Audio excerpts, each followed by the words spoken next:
Finalizando la parte de las presentaciones, iniciamos ya lo que es con la primera conferencia de a las 5 de la tarde. Creo que el mejor cumplimiento de horario no se puede tener, ¿no? Cuando empezamos a distribuir la mesa de presentadores y moderadores y demás, me llamó Francis y me dijo que aquí quería, que qué mesa elegía. Obviamente empezar es difícil porque tienes que atender autoridades y demás, pero no tuve duda ninguna en elegir la presentación precisamente de este ponente, de esta ponencia, a don Adolfo Rodríguez Montesino. Adolfo, dentro del mundo de la veterinaria taurina, yo creo que representa a todos.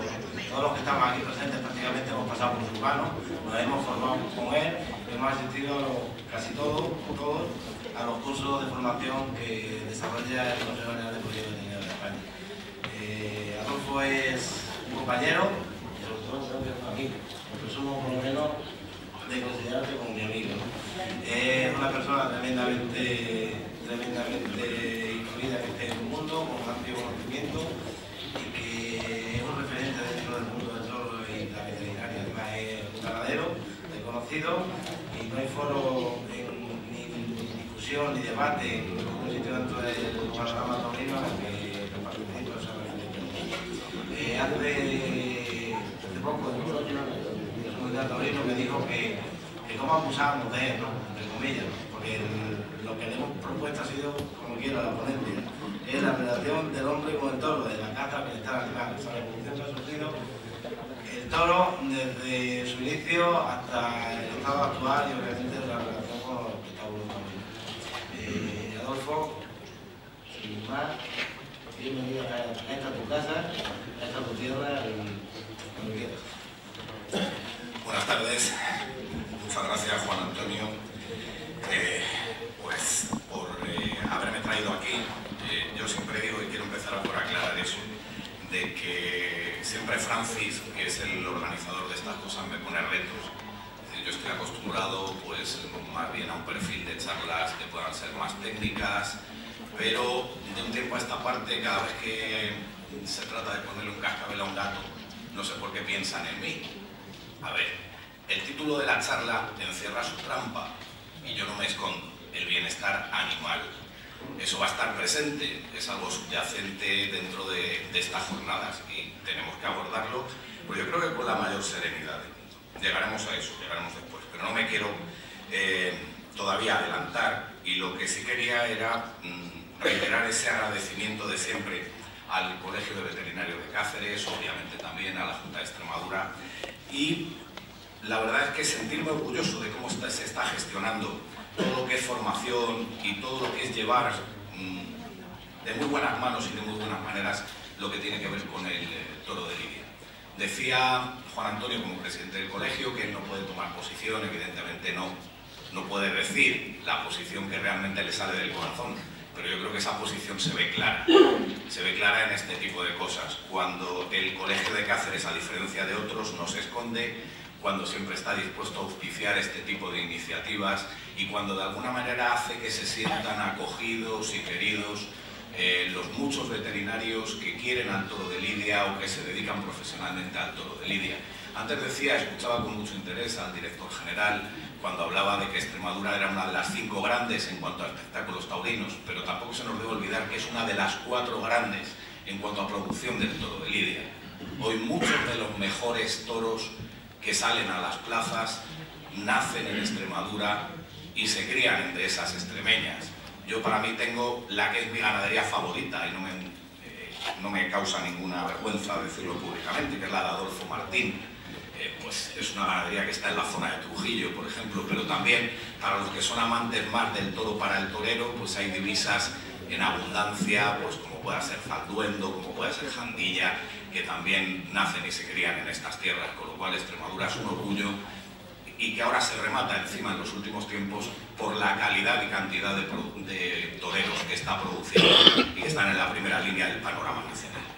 Aunque no se trate de hablar de eso, pero yo creo que es importante no olvidarlo, ¿no? Hoy de lo que tenemos que hablar es de los orígenes de la fiesta, de dónde viene el toro de lidia, de cómo eran sus ancestros, cómo vivieron en este país cómo fueron vistos, cómo fueron considerados por las diferentes culturas que han poblado la península ibérica.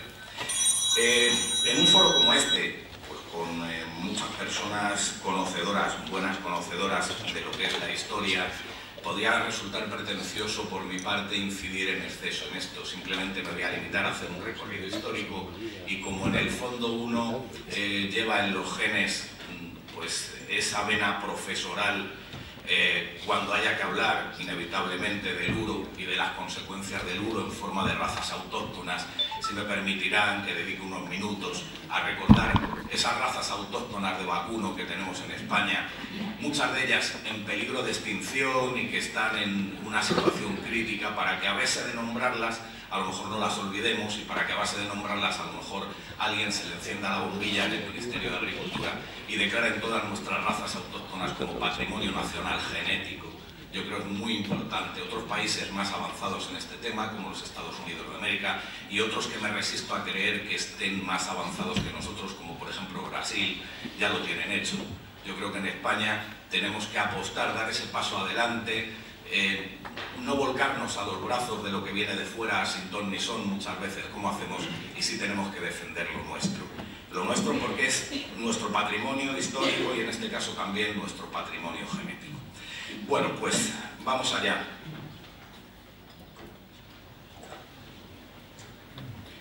Aquí está en la imagen el uro, el que todos los tratadistas dan como ancestro de los actuales toros de lidia, los toros que se lidian en los espectáculos taurinos, el uro que muy probablemente vino de Asia, el uro que se extendió por toda Europa por completo y el uro que fue a desaparecer durante el siglo XVII. Antes de todo eso, antes de que el uro desapareciera, el uro se bifurcó, dio lugar a diferentes ramas de donde derivan los bovinos actuales, y de esos bovinos actuales pues unos aportaron una serie de producciones, otros se quedaron y se fueron alejando más de esa raíz primitiva, y otros por el contrario se mantuvieron con una mayor fidelidad al mismo y siguieron aportando pues las virtudes que tenían. Para hablar del uro hay que remontarse fundamentalmente a la cultura ibérica. Lo que es la actual España es la confluencia de dos culturas, la cultura ibérica, la cultura del Mediterráneo y la cultura celta. La cultura celta no tiene nada que ver en esto, no aportó absolutamente nada. Su tótem, el objeto de adoración para los celtas era el cerdo, no era el toro, como sí lo era para los íberos. El tótem ibérico, el tótem de los íberos, era el toro o su ancestro, sea ese uro, sea ese bos primigenius, que era el otro nombre por el cual se le conocía en aquel momento. Pero en cualquier caso, ¿por qué se adoraba? Por lo que simbolizaba de fuerza, de poder, de energía, ese dios Tauro al que adoraron en otras culturas, pero paralelamente porque era la fuente de alimentación que permitía pervivir, que permitía medrar, que permitía desarrollarse a la tribu, al clan, en esa, lo que era la península ibérica en esa época de la prehistoria todavía. De ahí el gran valor que ha tenido y de ahí la veneración que muchas culturas en este país y en otros países han tenido históricamente por él. Imágenes del uro que no solo se adoraba, se cazaba y también era sometido o se defendía de los depredadores, que tampoco en aquella época debían faltar. Aquí tienen una imagen, un uro disecado, no disecado el uro, sobre la base del esqueleto de un uro, una reconstrucción hecha en un museo y que nos da una idea de cómo era este animal temible del cual se habla, que medía 2 metros de altura a la cruz, con lo cual superaba con creces la altura de la mayor parte de razas bovinas. Curiosamente, el único que le alcanzaría ahora mismo probablemente en alzada fueran los más modernos frisones, los Holstein, los toros lecheros. Los toros lecheros que se han seleccionado en la época reciente muchísimo más cada día por tamaño, toda vez que se ha descubierto que cuando un animal es más grande va a tener mayor tamaño de panza, mayor tamaño de rumen, eso le va a permitir que pueda ingerir mayor cantidad de alimentos todos los días, y para el caso de la hembra de la raza, la vaca lechera por excelencia, la vaca frisona, la vaca Holstein, le va a permitir al comer más poder producir más litros de leche al día, que es lo que en definitiva en modernas técnicas de producción animal se trata. Bueno, pues este uro era único comparativamente con lo que son los bovinos actuales, que quizá por el frío, quizá por otro tipo de circunstancias productivas, se fueron acercando bastante más a la tierra. Otra cuestión que es llamativa en el uro, y lo pueden ver en la imagen, que resulta prácticamente exagerada para los tiempos actuales, es las dimensiones de la encornadura. Las encornaduras se han reducido considerablemente en el más parecido al uro, que sería nuestro toro de lidia actual, y han prácticamente desaparecido o se han aminorado considerablemente en casi todas las razas productivas. Pues por una razón de pura lógica. En la única, bueno, perdón, va a haber dos. Les iba a decir que la única raza donde importan los cuernos es en la raza de lidia, pero me estaba olvidando de los bovinos americanos, de los Texas Longhorn, que se utilizan más desde un punto de vista de exhibiciones, y donde los campeones siempre son aquellos animales que tienen más desarrollo córneo, mayor distancia de pitón a pitón. El último récord Guinness, creo recordar que es un toro en Estados Unidos que mide 2,20 metros de punta a punta, de pitón a pitón, ¿no? Ya saben, todo eso, bueno, pues aunque sea una buena raza productora de carne, pero simplemente se ha derivado por la vía de lo ornamental y, en definitiva, pues ha permitido desarrollarse pues una serie de modas, una cultura, en esa cultura tejana donde este tipo de animales tienen mayor importancia. Había dejado de lado el toro de lidia donde los cuernos, las defensas, son la base fundamental para el espectáculo que se va a desarrollar a partir del mismo, pero para todos los que son razas productoras de leche, razas productoras de carne, los cuernos realmente son un estorbo. Por eso siempre en la selección genética se han tendido a eliminar, y por eso esos animales, en su mayoría, cuanto más selectas son esas razas, menos recuerdan, menos se parecen a ese Bos primigenius, a ese ancestro, a ese uro del cual estamos hablando.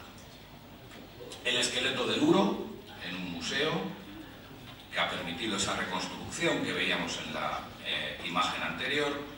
Y otra imagen también que nos retrotrae a los tiempos del Paleolítico, una pintura rupestre de la cueva de Lascaux, donde se conservan las mejores y las que desde luego son más identificables con la imagen de los bovinos. No son bisontes lo que aparece pintado en las cuevas de Lascaux, son toros o vacas, o son por lo menos los ancestros de esos toros o de esas vacas. Esto hila una vez más en esa relación afectivo-gastronómica o afectivo y de subsistencia que tenía para el hombre primitivo ese ancestro, ese uro, ese vacuno que existía en aquel momento. Se le adoraba, pero sobre todo también se le veneraba porque era esa fuente de alimentación a la que antes me refería. Con el paso de los años, como ya les decía, en el siglo XVII los últimos uros que había en Europa y que estaban concretamente en los bosques de Polonia desaparecen, se extinguen por completo. Y a partir de ahí lo que quedan son los descendientes, los derivados de ese uro. Sin embargo, ha habido muchos científicos que han intentado reconstruir el uro. Estos son los llamados uros de Heck, que se han conseguido cruzando determinadas razas centroeuropeas. Realmente, y en opinión de muchos expertos, los más prudentes recomiendan no denominarles uros de Heck, sino bovinos de Heck, porque cualquier parecido con el uro puede ser una coincidencia. Es decir, esto está más en el deseo y en la imaginación del científico que ha tratado de hacerlo, y de hecho ha habido muchos tratadistas donde cuando han hablado de esa reconstrucción del uro lo tomaban como una risión.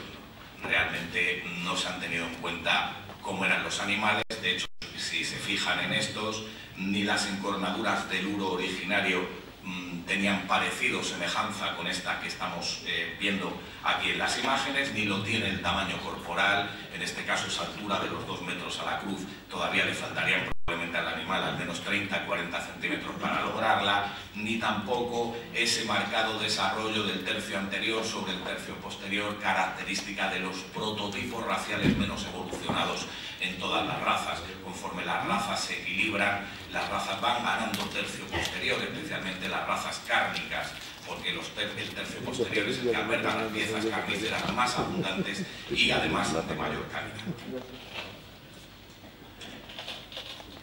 Dicho esto, vamos a buscar en la actualidad los descendientes del Uro. Los descendientes del Uro en la península ibérica y también en otros puntos del mundo. Para empezar, el Betizu. El Betizu, el más cercano de los parientes que tiene la casta navarra de la raza de Lidia, se conserva en un escaso número de unidades, habrá unas 200 hembras aproximadamente, y solamente se mantiene en Guipúzcoa y en Navarra.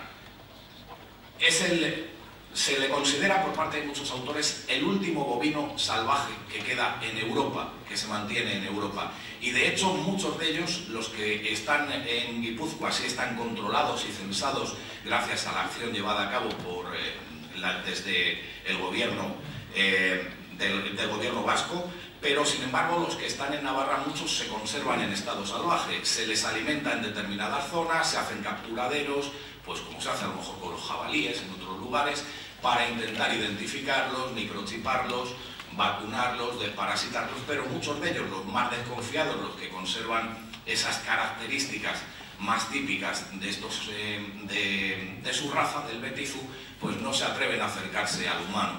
¿Es un animal bravo? El Betizu realmente no lo es. Es un animal bronco, sí, como todo lo que se desarrolla, lo que vive en el monte y lo que tiene muy poco contacto con el humano. Pero es, como digo, uno de los enganches que vamos a tener con el Uro más cercano, porque ha intervenido muchísimo menos la mano del hombre en su desarrollo con otro. Aquí tenemos, al lado del País Vasco, en Cantabria, la raza tudanca, un toro de raza tudanca. Curiosamente, la raza tudanca es una de las más empleadas por esos científicos europeos que tratan de reconstruir el Uro, porque atisban ven en el animal de esta raza, en la raza tudanca de Cantabria, muchas de esas características que tuvo el Uro primitivo. No podemos olvidarnos todas las razas, las negras ibéricas, como la avileña, evidentemente conservan muchos genes también de ese antecesor, de ese Bos primigenius o Uro, una de las razas de fomento más extendidas en España, con una gran adaptación al medio, a medios fríos, a medios duros, a medios hostiles, y que sin embargo es una excelente productora tanto en calidad como en cantidad de carne. Y las berrendas, tanto la berrenda en negro como la berrenda en colorado, ambas muy vinculadas a esta región, también a Extremadura, también a Castilla y León, y que también al derivar de ese mismo tronco ibérico, lógicamente, llevan en sus venas mucha cantidad de sangre de los antiguos uros. Una que quizá muchos estudiosos no se habían preocupado por lo minoritaria que es en tratar de vincular con el Uro, pero que sin embargo no en el tamaño porque es muy pequeñita, pero sí en la encornadura es muy cercana al mismo, es la raza cachena, que está en Galicia, que tiene una prima hermana en Portugal, que en Portugal es la misma raza, pero allí le llaman barrosao, y que, como digo, pues es una magnífica productora de carne. Se está produciendo en la actualidad carne ecológica, porque es una raza que también es más independiente, más vinculada al monte, de las que es más huidiza para las personas. Raza muy adaptada y, como digo, pues con esas encornaduras que son especialmente llamativas como descendientes directas del Uro. También hay otras razas gallegas que pueden tener vinculación con el Uro. Esta que vemos aquí es la raza caldelana, una raza tradicionalmente de triple aptitud, como han sido todas las razas en Galicia, raza de trabajo, pero que al mismo tiempo servía para dar leche para el consumo familiar y al mismo tiempo por sus terneros aportaba carne en esa economía familiar, de subsistencia de las pequeñas aldeas gallegas en tiempos pretéritos. La que más se parece a la raza de Lidia de todas las que podamos encontrar, la morucha, y valga también esta imagen para la cárdena andaluza, la otra contiene el mismo pelaje, también derivadas de ese mismo tronco negro ibérico, y que además en este caso una raza que conforme se ha ido seleccionando hacia la aptitud cárnica como principal de sus aportaciones al humano, ha tenido que sufrir un proceso de domesticación, si se me permite la palabra, ya que la bronquedad, la acometividad, pues ha sido una de sus características históricas. Las personas mayores, las personas que conocieron la Guerra Civil Española, cuentan que muchos festejos en la posguerra española, en los pueblos, muchas novilladas sin picar, se hacían con animales de esta raza, con animales de raza morucha, cuando no había todos suficientes en las vacadas de lidia. Hoy todos ustedes saben que no sería legítimo, no sería legal lidiar un animal de esta raza en un espectáculo taurino, toda vez que la totalidad de las normativas que hay en este país, tanto nacional como autonómicas, exigen que los animales que vayan a los espectáculos taurinos sean de pura raza de lidia, y solo son de pura raza de lidia aquellos animales que están inscritos en el libro genealógico de la misma, por lo cual ya no se puede coger un animal bronco como se hacía en la Edad Media y llevarlo para un espectáculo taurino. La negra andaluza, parecida a la aguileña pero de menor formato, también otra de las razas que conserva en sus genes sangre de los antiguos puros. Otra menos conocida también de Andalucía, la pajuna, esta más de la Andalucía oriental, una raza pues más bien de las provincias de Granada y de Almería, y que en ese carácter de supervivencia, de adaptación a medios semidesérticos o desérticos, denota también pues los orígenes de sus ancestros.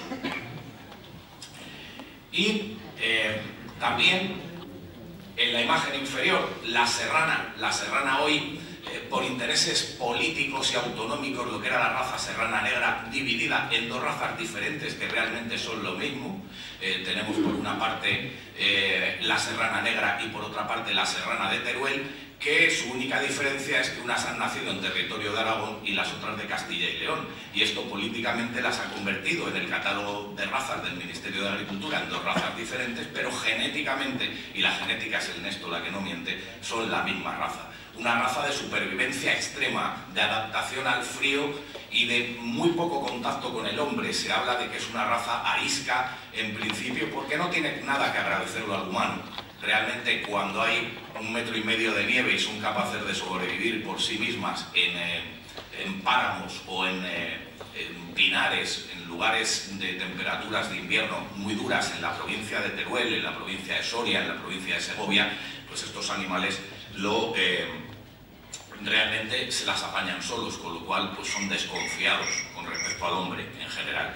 Y en la imagen de arriba, otra raza del País Vasco, que también nos podemos encontrar en Cantabria, la raza terreña, una raza que junto con la tudanca, por esa entrega, por esa capacidad de superación que tienen los animales, crea bueyes de tiro, de los que se emplean para el arrastre de piedra en esas dos comunidades autónomas, en Cantabria y en el País Vasco, donde hay una gran afición también a algo que se hace con el toro, que no es tauromaquia, pero que también es ancestral, y que también quien quiere proteger este tipo de actividades, como las nuestras, las que están vinculadas al toro de lidia, tampoco debe volverle la cara a este tipo de juegos, de espectáculos ancestrales de esas comunidades autónomas del norte de España, que encierran una gran belleza y sobre todo, como decía, una gran lucha de superación por parte de los animales que participan en los mismos. Los mejores bueyes de arrastre de piedra no lo son porque tengan el físico más apabullante, lo son porque tienen carácter, y esto les vincula también con el toro de lidia, esa capacidad de resistencia extrema y de entrega en el trabajo.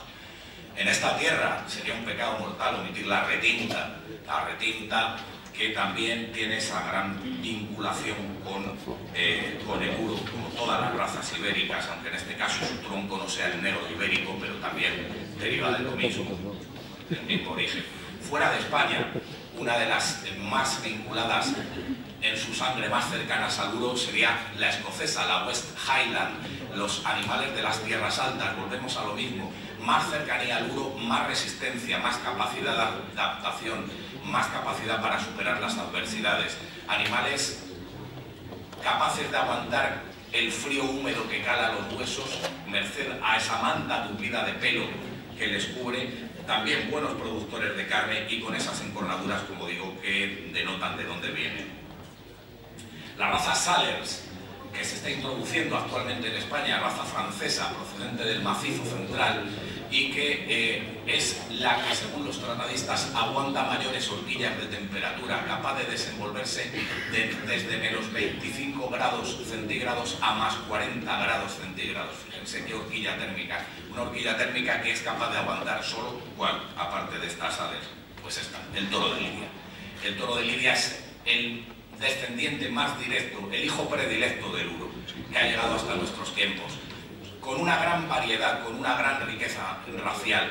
Es la raza más biodiversa de cuantas existen en el mundo. Cuenta al menos con 24 variedades genéticas distintas, que se traducen en pesos, perfiles, proporciones corporales distintas, pero sobre todo también en comportamientos diversos para las distintas lidias a las que son sometidas. Una maravilla de la creación y una maravilla creada en este país y difundida a través de este país a todo lo que es el orbe taurino.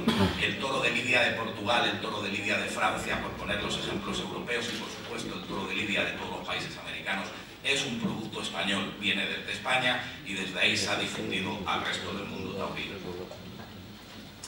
Retomando la evolución histórica que estábamos viendo en el Uro, merece la pena dedicar unos instantes a hablar de cómo era ese ancestro del toro de Lidia. Recordamos que las razas no existían, las razas que hoy conocemos de vacuno en la Edad Media todavía no existían. La raza más antigua que se considera como tal en Europa era la frisona, y para ver los primeros ejemplares ya perfectamente identificados e identificables dentro de toda la población europea de bovinos, habría que irse al Valle de la Frisia en el siglo XI, siglo XII aproximadamente. 4, 5, 6 siglos antes de estas fechas ya había espectáculos con toros en España. Espectáculos de raíz muy diversa, de origen muy diversa. Todos hemos oído hablar del alanceamiento de toros a caballo por parte de los señores feudales, de la nobleza, ayudada, asistida por sus vasallos, que eran o fueron los precursores de los toreros de a pie. Pero también había otro tipo de festejos, está perfectamente documentado, por ejemplo, los despeñaderos, que eran tradicionales en la Pamplona amurallada de la Edad Media, y que de alguna manera yo trato de identificar como los precursores de los actuales Sanfermines, de los actuales encierros de San Fermín. En esos despeñaderos los animales se soltaban, corrían por la muralla, las personas, los ciudadanos, corrían delante de ellos y los iban conduciendo hasta determinado punto donde las almenas desaparecían, donde la trabazón de los muros desaparecía. Entonces las personas derivaban a derecha a izquierda y los animales sin parapeto por delante se precipitaban al vacío.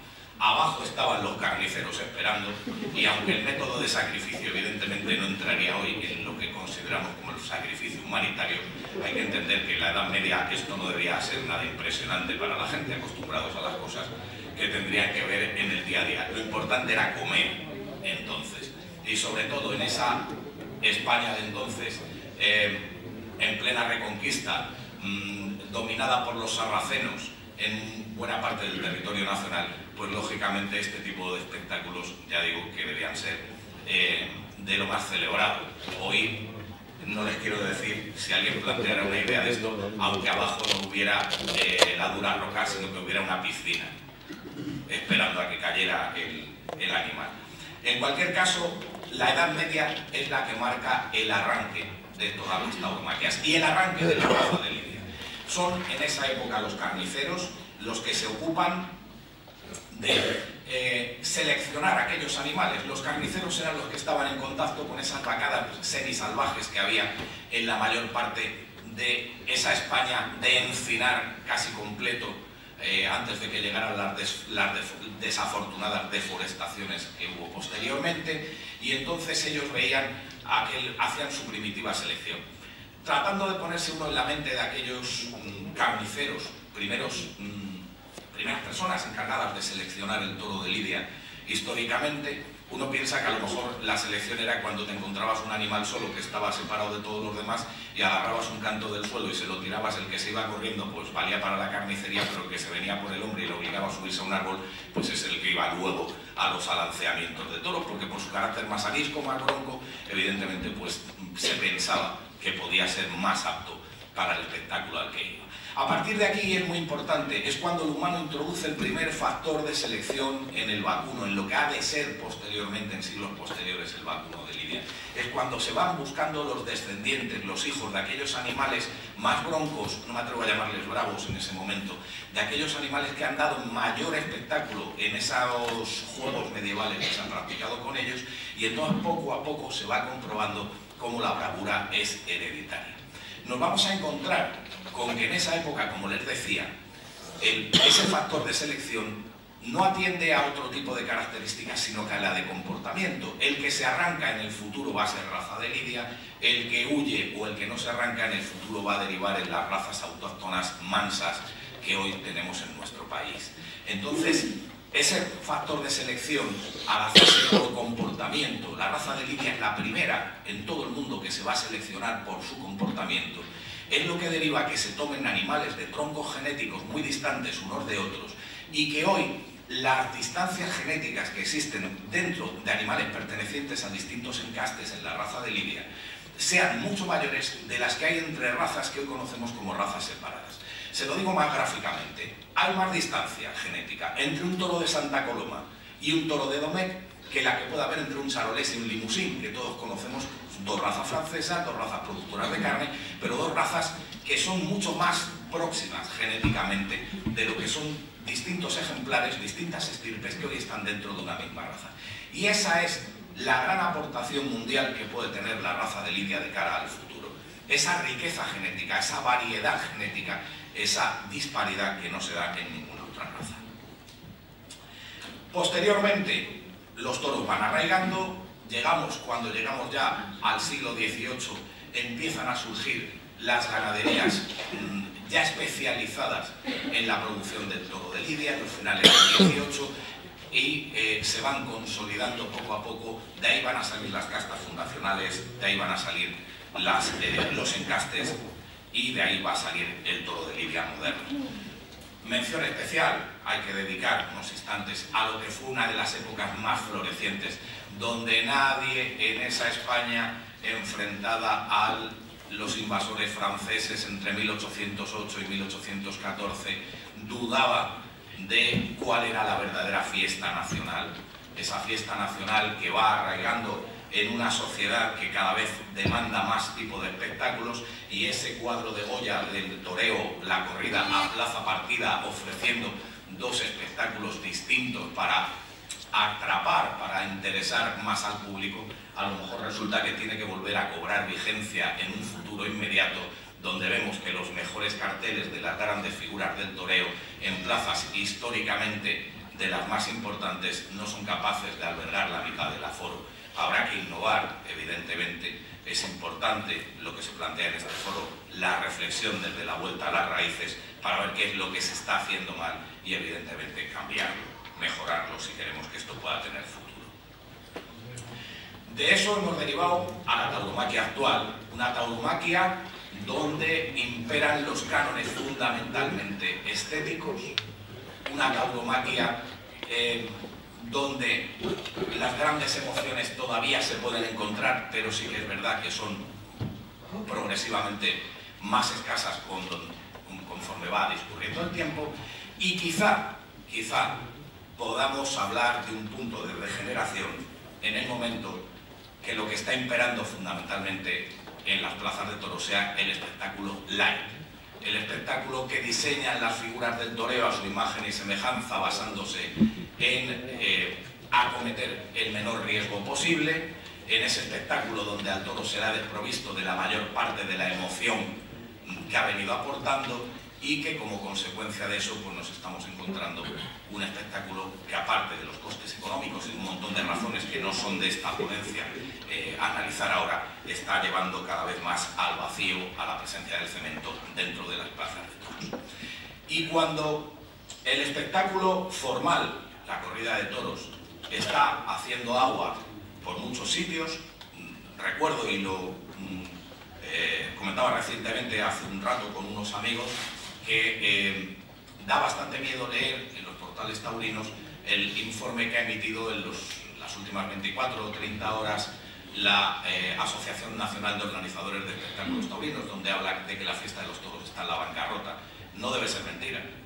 Entre los impuestos que se pagan, la baja afluencia de público a los espectáculos taurinos, el problema es bastante grande, y si esto se quiere que tenga un futuro, habrá que hacer una reflexión profunda por parte de todos los sectores y un compromiso de todos los sectores para ver de qué manera se puede reactivar.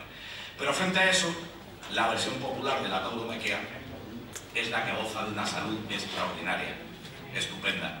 Cada vez se dan más espectáculos populares, cada vez asiste más gente a ese tipo de espectáculos populares, y de alguna manera la tauromaquia en la raíz no corre peligro en este momento, pero a lo mejor esa rama tan frondosa, tan brillante, tan espectacular, la que nos ha dado mayores glorias durante los 2 últimos siglos, es la que en estos momentos necesita una poda si quiere tener futuro. Esta imagen la encontré buscando cuando, bueno, reflexionaba sobre esta ponencia, y me pareció especialmente llamativa, ¿no? La evolución nos marca la evolución del uro al toro. Vemos las diferencias de tamaño, ese uro gigantesco, aunque quizá el toro esté excesivamente, el uro lo hayan hecho un poco a imagen y semejanza de Pau Gasol, y por el contrario el toro de Lidia pues se ha quedado un poco pequeñito, pero realmente es un poco lo que nos marca el ancestro y la derivación actual.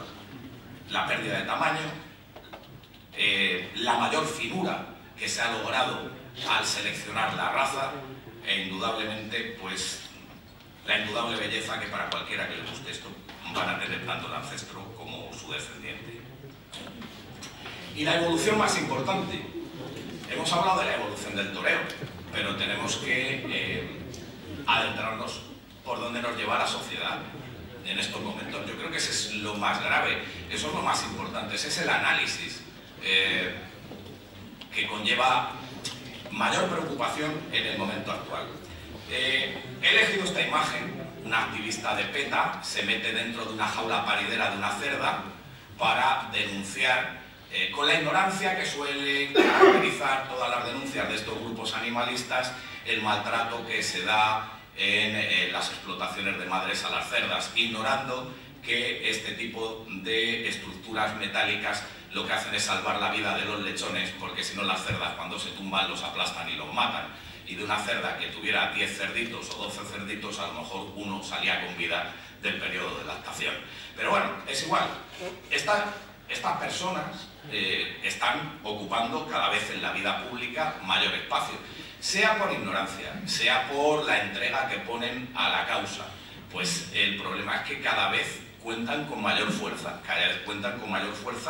no solo en nuestro país, en el seno de la Unión Europea, y muchas veces pues hacen temblar los cimientos y las estructuras pues más tradicionales del conjunto de toda la sociedad. Llevado al mundo de los toros, el pan nuestro de todos los días son este tipo de manifestaciones. Antes las manifestaciones las teníamos radicadas frente a la Plaza de Toros de Barcelona. Desde que la cerraron pues han ido recorriendo otras partes del territorio nacional, y sobre todo, y ahora mal ejemplo, es que en países donde la tauromaquia y donde todo lo que tenía que ver con el toro de lidia no se discutía, como por ejemplo México o Colombia, esta imagen es de México en concreto, pues también están proliferando cada día en mayor medida, en algunos países ya creando verdaderos problemas, cuando los políticos de turno, como en el caso de Bogotá, en Colombia, pues les da por, o comparten la ideología, o les da por son simplemente gobernantes de ese tipo de personas y no de todos. Y yo les hago esta reflexión y les pongo esto. De verdad he tratado de buscar la imagen más suave que me encontraba en internet. Esto no lo denuncian los antitaurinos. Los sacrificios rituales que se están haciendo diariamente en los mataderos españoles incluidos. El halal para la comunidad musulmana, el kosher para la comunidad hebrea, para los judíos. Bueno, ahí ven el animal completamente inmovilizado y cómo en el rito halal se le debe dar un corte que le llega hasta la parte ósea, cortando pues todos los grandes vasos, carótida, yugular, la tráquea, el esófago, de manera que los animales, en una gran crueldad, un animal indefenso muere ahogado en su propia sangre. Se podría poner un vídeo de esto y saldríamos horrorizados, todos menos los veterinarios que están en los mataderos y que desgraciadamente este tipo de cosas las tienen que hacer cada día más. Esto se está haciendo en España. Se está haciendo en España. Son animales que van a la exportación. Cuando van a la exportación a países musulmanes como Túnez, como Argelia, como los Emiratos Árabes Unidos, como Qatar, como la República Árabe, la República Saudí, todo ese tipo de sacrificios forman parte del día a día. Lo malo es que de repente, cuando se sacrifica un número determinado de animales y cancelan el pedido, esa carne acaba en las grandes superficies, en las carnicerías españolas, y nos la tenemos que comer los que podemos comer carne que no se sacrifique por un rito de esta naturaleza. Yo insisto lo mismo, si realmente estos defensores de los animales se preocuparan de verdad de ellos, tendría que haber manifestaciones todos los días frente a la crueldad del rito halal, y sin embargo no vemos que haya ninguna. No pasa absolutamente nada con esto. Ya empezamos con el sesgo. Es decir, odiamos a los toros, ¿por qué? Porque huele a español. Es una de las reflexiones que me hago siempre y me parece verdaderamente lamentable. El toro de Lidia es el único animal que tiene la oportunidad de morir matando. Esto no se nos puede olvidar, pero esta oportunidad, y paso esta imagen que es desagradable y entro en lo siguiente, parte del carácter que se ha seleccionado en la raza durante más de 200 años. De todos los animales, el toro de Lidia, de los animales que nos podamos encontrar, es el único animal que al recibir un daño, una ofensa, ataca más, embiste más. Y eso lo lleva en su interior, es su genética. Un perro, por agresivo que sea, si va uno con un palo en la mano y se te tira y le pegas un palo bien pegado, el perro hace ayayay, sale huyendo y se va para el otro lado. Un toro de Lidia, lleves lo que lleves, sigue embistiendo y sigue yendo para adelante. Es decir, es la naturaleza del toro, la ofensividad, el atacar. Y esto no se quiere entender. Se nos presenta siempre el toro de Lidia como un animal al que se captura, al que se suelta en un recinto cerrado, al que no se le da ninguna oportunidad y que embiste como mecanismo defensivo. La bravura no es un mecanismo defensivo, es un mecanismo de ataque. ¿Será natural? No, probablemente es creado por el hombre aprovechando una serie de características y de circunstancias de tipo natural. Por eso, por esa ignorancia absoluta que hay sobre el toro de Lidia, es por lo que nos encontramos cómo se plantean muchas de las protestas que se hacen desde los sectores contrarios a la tauromaquia y a la fiesta de los toros. La gran falacia, el gran engaño, los animales presentados con reacciones, con instintos humanos. Los animales, Dios puso los animales al servicio del hombre. Los animales, nadie estamos a favor del maltrato animal, nadie que le gusten los toros está a favor del maltrato animal, indudablemente que no. El toro tiene su oportunidad para defenderse, al toro se le venera, al toro se le respeta, pero no puede tener los mismos derechos un gatito, con todo el cariño que le podamos tener cuando es nuestra mascota, que un ser humano. Nos estamos equivocando realmente. Los animales tienen determinados derechos, pero esos derechos no pueden ser nunca comparables con los que tiene el ser humano. Dirán, ¿y para qué nos pone aquí esta avispa, esta garrapata, este mosquito picando, este tábano? Este hombre aquí se le ha ido la pinza. Pues no, me acordé mientras estaba elaborando esta ficha de la ponencia de algo que es de las cosas más aterradoras y que en su día oí y que afortunadamente no llegó a cuajar, no llegó a cuajarse.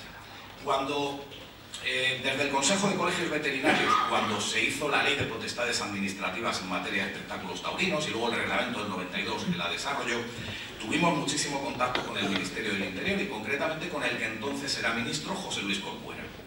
Y entonces, en una de esas reuniones a las que yo pude asistir, el ministro Corcuera se echaba las manos a la cabeza y nos explicaba que afortunadamente a última hora se había podido quitar del Tratado de Maastricht una coletilla introducida por los partidos verdes que era para la protección de los animales sin dientes.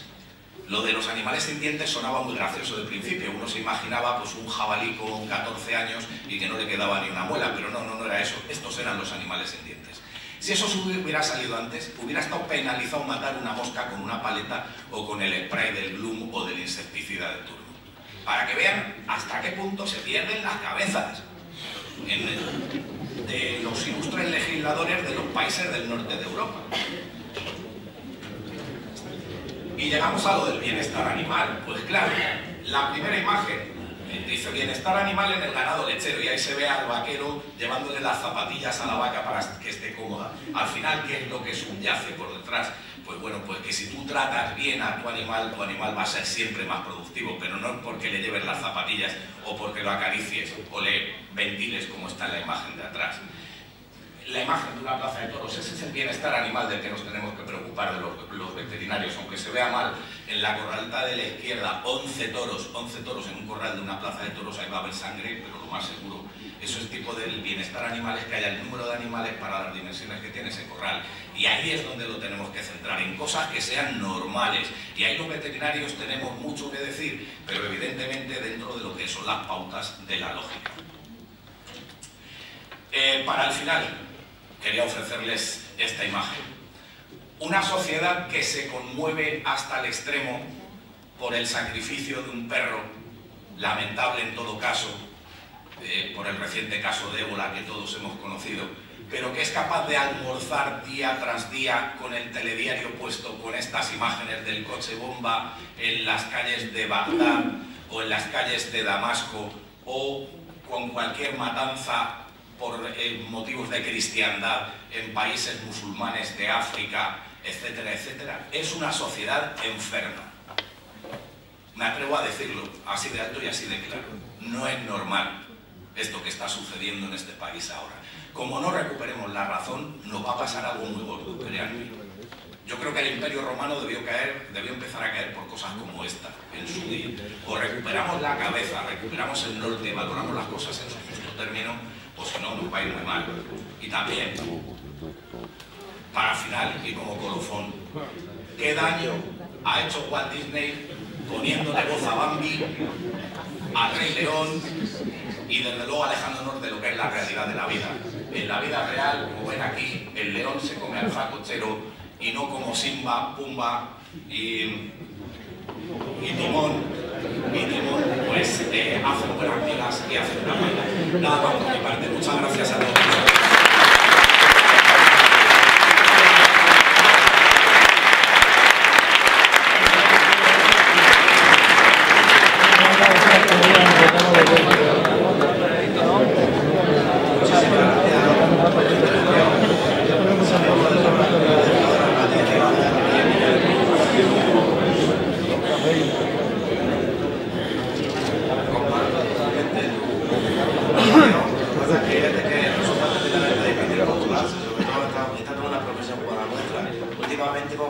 Estamos viviendo unas experiencias en las que compañeros nuestros actualmente pues están en la encrucijada de la valoración, ¿no? De qué es lo que debían de haber hecho, si lo han hecho bien o lo han hecho mal. Todos estamos abiertos. El error siempre existe, pero cuando uno tiene que tomar la responsabilidad ante un riesgo determinado, creo que para eso estamos, ¿no? O sea, y lo que sí tiene obviamente que prevalecer en todos los casos es considerar que somos una profesión sanitaria, ¿no? Y que nuestro principio es proteger la salud humana de enfermedades de origen animal. Creo que ese contexto sanitario es muy importante. A partir de ahí, la defensa de los animales, obviamente, nuestra profesión está para ello, ¿no? Y para garantizar el bienestar animal, por supuesto. Muchísimas gracias, te lo repito, Adolfo, por tu intervención. Siempre valiente. ¿Alguna pregunta?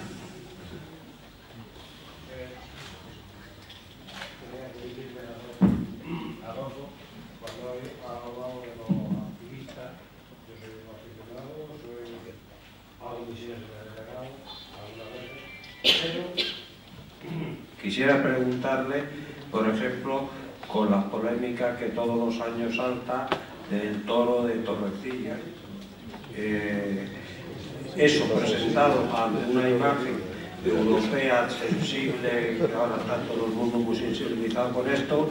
¿Qué opina usted de ese sacrificio que se hace del toro y de la forma que se hace? Bueno, pues en principio, le voy a decir dos cosas que son contrapuestas. A mí no me gusta el toro de la Vega, yo respeto profundamente el toro de la Vega, y aquí sí creo que deben ser las cosas, es decir, las cosas que no compartimos no tenemos por qué querer acabar con ellas.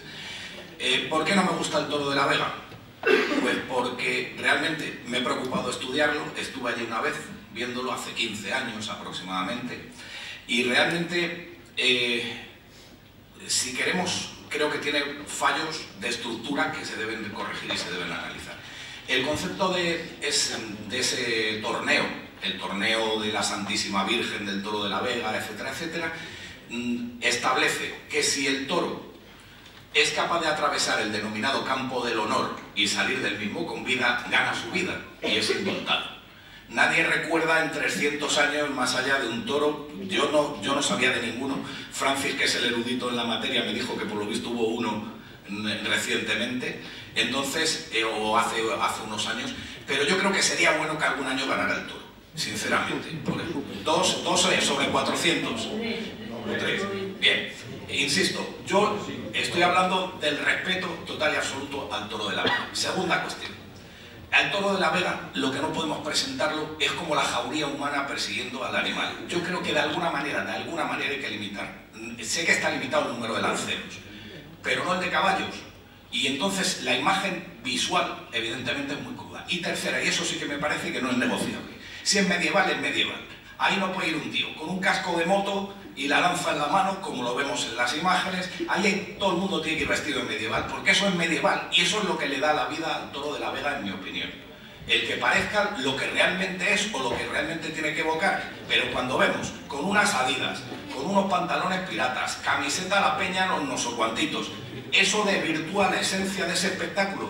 Es medieval, yo lo respeto como tal, pero insisto, me gustaría mucho más si todo el mundo obligatoriamente tuviera que llevar su vestido de la época del medievo y los caballos fueran enjaezados de la misma manera, y ya digo, esos casquetes de la moto, de tal, para si se cae uno del caballo, pues mire usted, si le da miedo romperse la cabeza, no participe en esto, deje a los que sí se atreven, que seguro que siempre va a haber valientes suficientes, porque ahora lo que está es sobrado de gente y masificado. Y a partir de ahí, lo que están haciendo ahí los antitaurinos, de verdad, qué buena es la gente de Tordesillas, que no ha habido una desgracia ya, con las provocaciones a que le someten, con la cantidad de barbaries que hacen desde llegar a minar el terreno y poner estacas de punta para que los caballos ahí se lesionen, un montón de cosas. O sea, que cuentan, a mí no me gusta, insisto, lo respeto profundamente, cuentan con todas mis simpatías, pero creo que esas modificaciones, si queremos venderlo de cara a futuro, hay que hacerlas, porque no solo es el fundamento de esto, es la estética, y la estética se ha perdido por completo, en mi opinión, y con todos los respetos manifestados.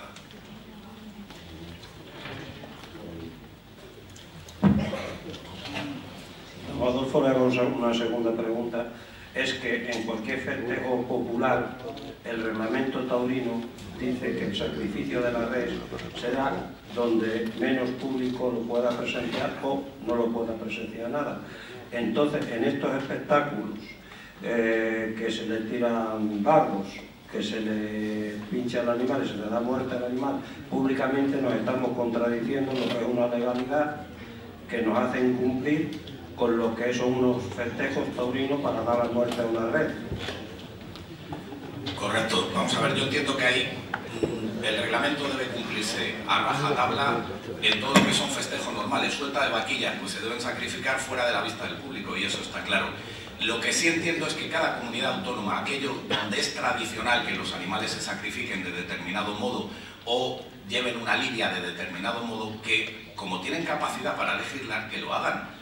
Porque el problema que hay en esto es que lo que es válido en Extremadura no valdría en Aragón, ni en la Comunidad Valenciana, ni probablemente en Andalucía.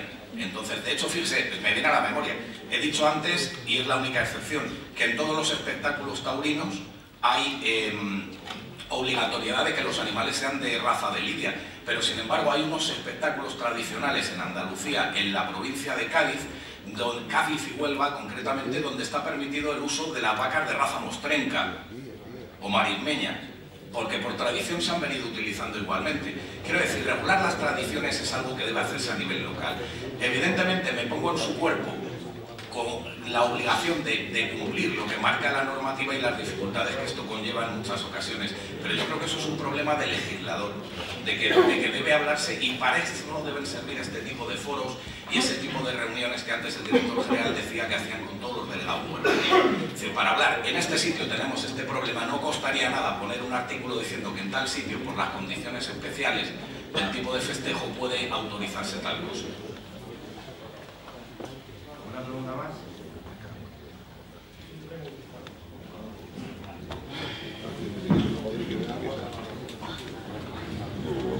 A mí sí me gustaría, Adolfo, que argumentases por qué no eres partidario del sacrificio en presencia de público. Ya sé que lo dice la normativa, pero me gustaría oír tus argumentos. A ver, yo no te he dicho en ningún momento que yo no sea partidario, te he dicho que la normativa dice eso, y que por lo tanto, si la normativa dice eso, cualquier veterinario que esté en una plaza de toros, cualquier delegado gubernativo que esté en una plaza de toros, tiene que respetar lo que diga la normativa. No hay más. Vamos a ver. Sí que en algunos sitios donde no se hace así, el problema es que obliga a que haya alguien especializado en sacrificar un animal. Me ha venido a la mente de repente un festejo que hay, y a lo mejor hay alguien que haya estado alguna vez, en la provincia de Guadalajara. Concretamente hay un pueblo que se llama Camarma de Esteruela, cercano a Madrid, a Alcalá de Henares, la zona del cinturón de Henares, o del corredor de Henares, mejor dicho, donde pues todos los años en las fiestas dicen lidia y muerte de un toro al estilo camarmeño. El estilo camarmeño es que uno se lleva de su casa el cuchillo, otro saca un hacha. A mí eso me da miedo, sinceramente. O sea, no es lo mismo que haya, como pasaba en las capeas de toda la vida, en esos mismos sitios en Guadalajara salían los capas que no habían llegado a ser toreros, pues oye, corría uno pegaba un recorte, otro le pegaba 3 muletazos, y al final llegaba uno de los capas, cogía la espada, le pegaba un espadazo y ahí no pasaba nada. Pero eran gente, digamos, pseudo profesional. El problema es cuando sale el camarmeño que se pone el cachirulo y agarra las armas que tenga a su mano, y es que eso podemos liar una muy gorda. O sea, yo creo que es una cuestión de reflexionar. Eso en lo filosófico. En lo básico, ¿qué dice la normativa vigente? Pues a eso nos tenemos que atener hasta que no la cambie. ¿Alguna pregunta más? Sí, bueno, yo matizando un poco el tema de la presencia de público.